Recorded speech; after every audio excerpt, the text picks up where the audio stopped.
Mami Onyx, hindi ko talaga maintindihan ang inaasta ni Ate Yani sa akin sa mga panahon na iyon, Mami Onyx.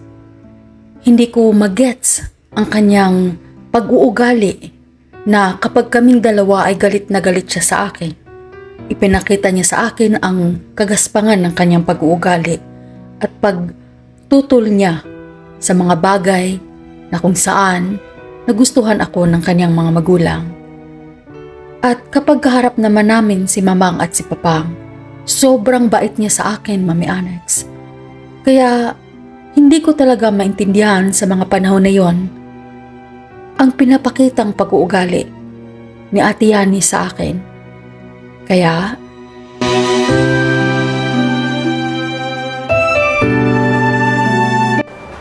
Aba, Jenny, anak, magpahinga ka naman.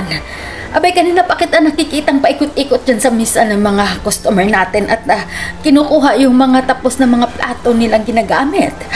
Aba, anak, magpahinga ka, baka ka ma-overwork niyan.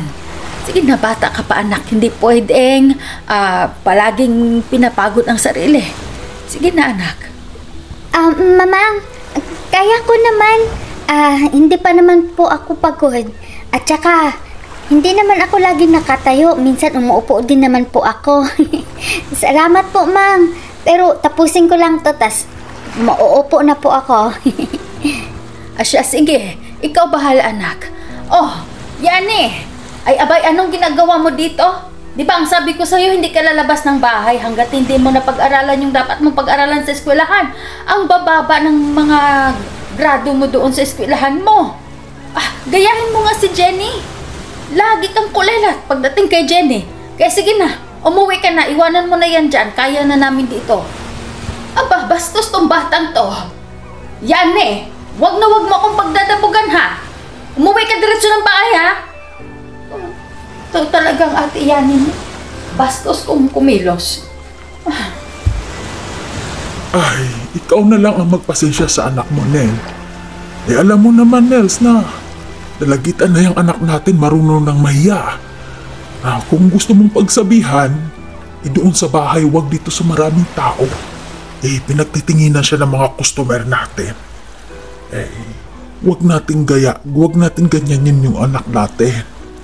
Nandoon na tayo na mahina talaga yung pag-aaral niya, mahina yung takbo ng kanyang pag-iisip. Pero wag natin ikumpara ang anak natin kay Jenny. Kasi iba si Jenny kay Yani.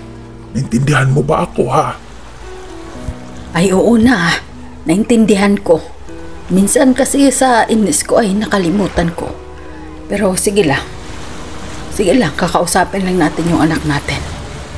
Jenny, halika dito. Halika.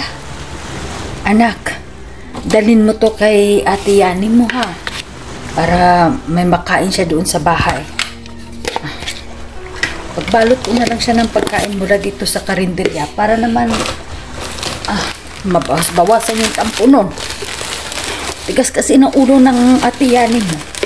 Ito anak, dalhin mo. At saka bumalik ka kaagad, ha, para may kasama ako dito dahil yung papang mo ay pupunta sa laot. Kailangan ko magkasama dito sa karinderya. Dalhin mo na yan dito doon kay Ate Yani mo. Sige, anak. Opo, Mang. Babalik agad ako, Mang, ha? Sige, anak. Balik ka kaagad. Brownie! Halika! Sama ka sa akin. Uwi tayo sa bahay.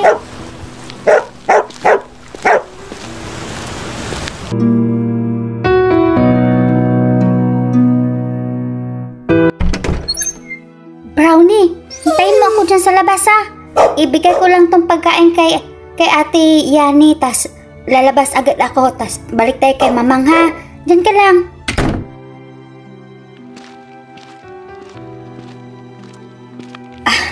Ilagay ko lang ito dito sa may kusina.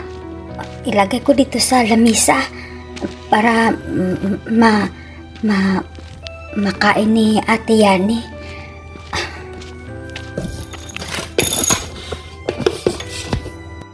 Hoy! Anong ginagawa mo dito? Ha? sa mga magulang ko? Ha? Anong ginagawa mo dito? Ate Yani, inutusan lang po ako ni Mamang na dalhin tong pagkain sa'yo dito. Kakainin mo daw iyan. Hoy! Ikaw bata ka! Binigigil mo talaga ako, no? Itong pagkain na ito, nabinigyan mo sa akin? Masakit yung mukha ko. Ikaw ang kumain yan. Ikaw ang kumain. Ate. Ikaw ang lumamon sa mga pagkain na yan. Dahil hindi ka ko nagugutom. At saka wag mo akong arti-artihan. Hoy! Wag kang magkakamali na magsusumbong sa mga magulang ko kung anong ginagawa ko sa'yo, ah. Tandaan mo, ako ang tunay nilang anak. Pwede akong magdadrama, pwede akong magsasabi na ikaw ang salbahe. Maniniwala sila sa akin dahil ako ang tunay nilang anak. Kung gusto mong makapagtapos ng pag-aaral, sumunod ka sa kagustuhan ko. Naintindihan mo? Naintindihan mo? Sumagot ka kung naintindihan mo. Opo, Ate Yani. Naintindihan ko po. Alam mo bang buwisit ka? Ikaw man ang nagbigay ng buwisit sa buhay ko.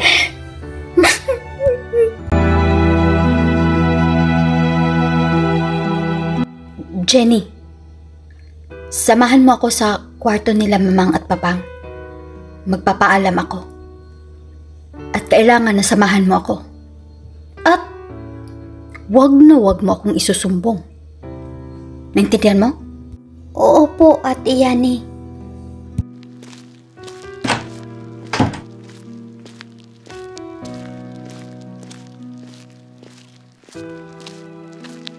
Mamang? Papang? Oh, Yani! Nandito kami sa kusina. Punta ka dito. Wala kami dyan sa kwarto ni Papang mo. Halika, Jenny. Puntahan natin sila Mamang at Papang sa kusina. Opo.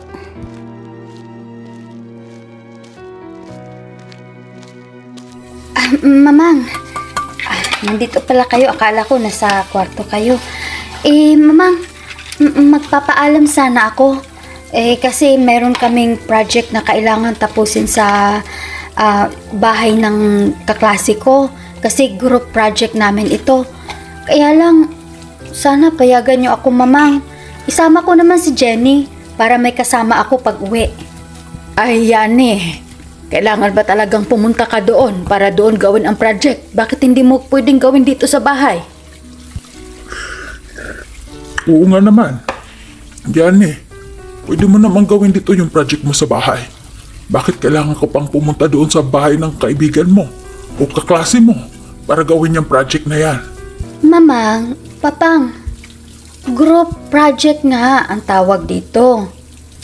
Napagkasunduan namin ng kaklase ko, naka-group project ko, doon na sa kanila gawin yung project. Kasi kailangan namin ng sharings of yung mga ideas namin. Hindi naman pwede pag group of project namin, ako lang mag-isa yung gagawa. Hindi po pwede yun. Kailangan po kaming grupo. Yani, ilan bang beses kayo pupunta sa ibang bahay para gumagawa ng project? Lagi kang wala na lang dito sa bahay, ilang araw na pa itong ginagawa mo. Ang tagal namang matapos ang project na yan. Hindi ba pwedeng dito naman sa bahay natin gawin yung project nyo? Nandyan naman si Jenny kasama ko. Kung gumagawa ako ng kalukuhan, di si Jenny na yung nagsasabi sa inyo na gumagawa ako ng kabulastugan. Diba, Jenny? Diba? Opo. O, diba, Ma? Pang?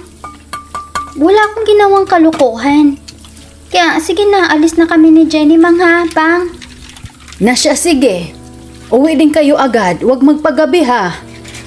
Tsaka, mag-ingat kayo sa daan. Marami ng manluloko ngayon.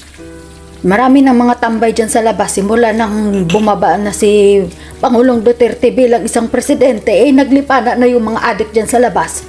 Mag-ingat kayo. Huwag magpagabi. Opo, Mang. Tara na, Jenny. Alis na tayo.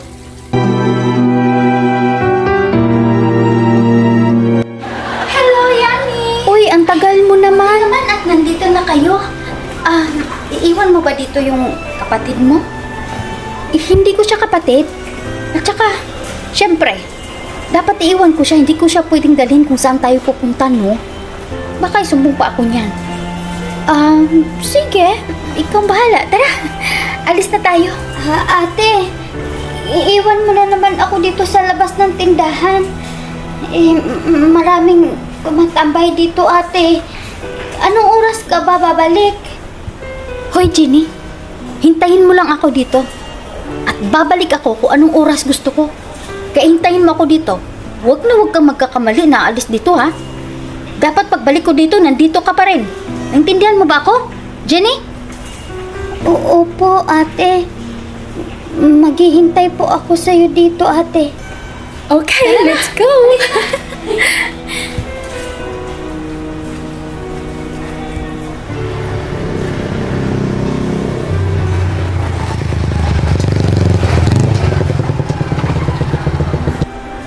Tao po.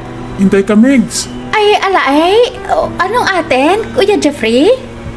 Pabili po ng sigarilyo. Ay, alaay. Sige ho. Sige, hintay ka, Migs. Take your time. Oh, Jenny. Anong ginagawa mo dito? May hinihintay ka ba? Kuya Jeffrey. Opo. Ay, Kuya Jeffrey, ito na ho yung sigarilyo nyo. Ay, kanina ko pa yan sinasabihan na pumasok dito sa loob. Pero ayaw niya. Pero tingnan ko rin naman siya. Ay, abay, nakita ko yan siya, Kuya Jeffrey, kasama yung ate niya na si Yani. Ewan ko kung saan na naman yung gagala. Ay, alam niyo ba, Kuya Jeffrey, na sobrang gala yung kapatid niya. Lagi yan siyang iniiwan dito sa tindahan at umaalis. Hapon akong dumating. Ay, nako. Ganun ba? Gusto mo bang umuwi? Sakay kita sa motor. Tara na. Hindi ka pwedeng manatili dito sa tindahan na to. Maraming maginginom dyan sa may tabi-tabi. Baka pagalitan ako ni Ate Yani. Kuya? Sige. Ikaw bahala.